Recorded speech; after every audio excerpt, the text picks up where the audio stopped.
Hey, Dustin Tibbetts here, financial advisor with jazzWealth Managers. How you doing today? Hope you're having a great day, and today I'm focused on the beginners. A lot of times I do these beginner videos because look, there's so many people that have no idea how to get started, and because they don't know how to get started, they tend to wait. Time is killing you, right? Remember, time is king, not cash, when it comes to investing. So today, let's go over a few terms in the Roth IRA that you probably should know before you get started. The first one is the IR&A in the term Roth IRA. What does it mean? The IRA stands for Individual Retirement Account. Now that's key here because individual is the key word. A lot of times people call me and they say, hey, can I open a joint account with my spouse? Can I just go ahead and have me and my husband on the IRA? Not technically.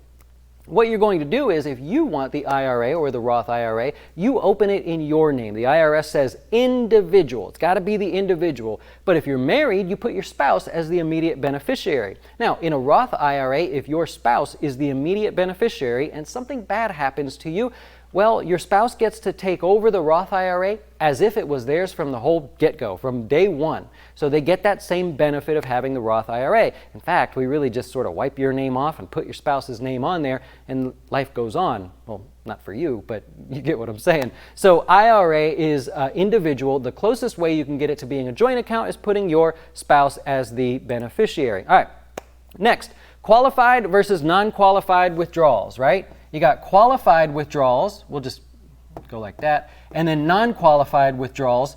Those are night and day difference, and they're just a fancy way of saying, did you take money out and follow the rules, or did you take money out and break the rules? If you do a qualified withdrawal from a Roth IRA, all that means is you took money out because you were age 59 and a half and had the account for 5 years. You took the money out because you are buying a first-time home and you spent less than $10,000 on that. You're building a home.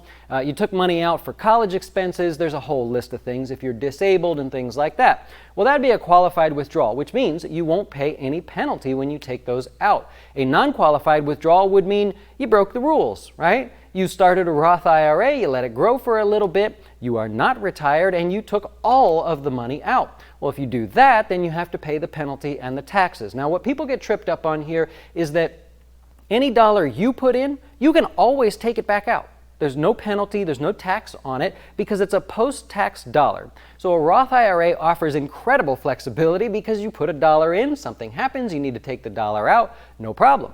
If you take out any growth from the account, now we've got a problem. That's a non-qualified withdrawal if you do not meet the criteria. Again, disabled, buying a first-time home, or you're retired. Another thing that people get tripped up on is that 5-year rule. And while I've done a video of this in the past, I think I'll share this with you. The 5-year rule only applies to those of you that are close to that 59 years of age time period. What basically just applies to those in retirement. What we don't want is for you to open a Roth IRA at age 60 and immediately start taking money out. There's a 5-year waiting period, but of course, any dollar you put in, you can always take out. And for that reason, a lot of people use them as gap accounts. They will save and get the post-tax benefit, and when they get close to 59 and a half, you can start taking your contributions out, which now there'll be a lot of growth and there'll be contributions, but you can start taking that out without paying any penalty.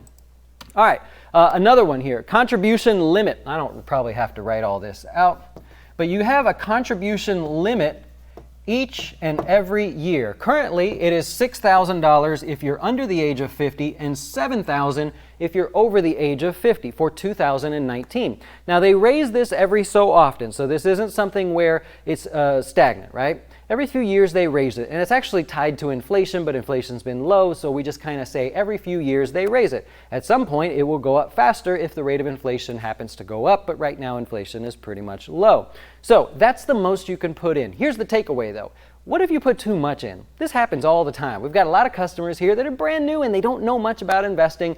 They get started and they put $6,200 in by accident.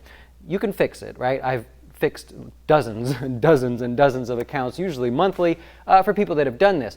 The key is you got to do it before tax day. If you wait till after tax day, it gets a little hairy, but you can still fix it. All right, next we've got your modified adjusted gross income, or MAGI. You're going to see this a lot, especially if you're a more high income earner. The modified adjusted gross income is so freaking confusing, I'm going to make it as easy as possible. You ready? This is how it works. You make a certain amount of income. You start with that on your tax return. You go through your tax return, you get deductions and credits and all this stuff. You end up with an adjusted gross income, that bottom line number.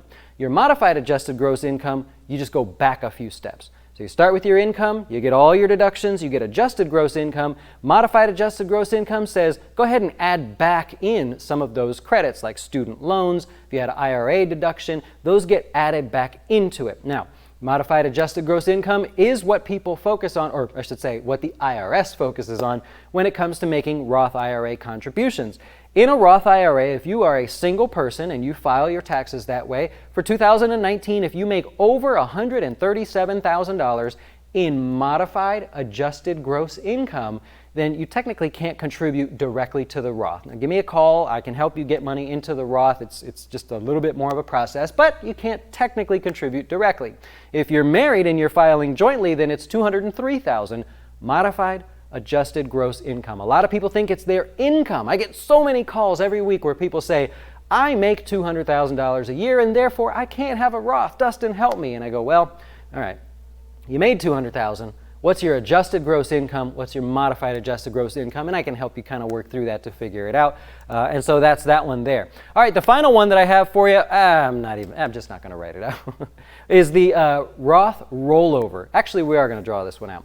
There's a difference between a rollover and a transfer, and I'm so sorry that they make this so difficult, but what are you going to do? I can't change the rules, right? So here's how this works. Let's say you have a 401k, and in the 401k, you have the pre-tax, which is the 401k, right?